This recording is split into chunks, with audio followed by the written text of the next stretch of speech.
Барлықтарыңызға сәлем. Бұл видеода біз сіздермен қазақтардың арасында тарап жүрген тарихи мифтер жайлы Али Шағайдан сұрайық деген шешім қабылдадық.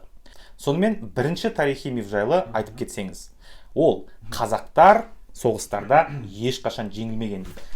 Иә, өкінішке орай ондай миф бар, бірақ ол қайдан шығып отыр? Біздің оқулықтарымызда біз Қазақстан тарихының көбінесе қазақ хандығының жеңістерін айтып кетеміз.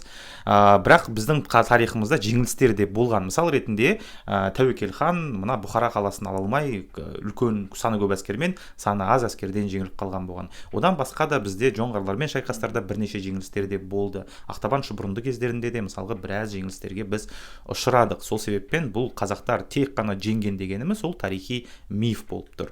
Біздің де ата-бабаларымыз қарапайым адам болғандықтан олар андай ешқандай мстительдер емес, арасында халықтар мен железный человектер болған жоқ. Сол себеппен жеңілістер де болып тұрды. Жақсы, рахмет. Онда екінші мифке сразу көшіп кетейік. Ол 100 мың қазақтың сарбазы отан соғысында 1812 жылғы Наполеонды Францияға дейін қуып барған деген. Бұл да өте үлкен мифтердің бірі, және де бұл мифке көп адам сенеді. Енді Наполеонмен соғысқан кезде қазақтар әрине оған қарсы 1812 жылғы отан соғысында шайқасқан. Бірақ 100 мың, 90 мың деген әскерлер болған жоқ.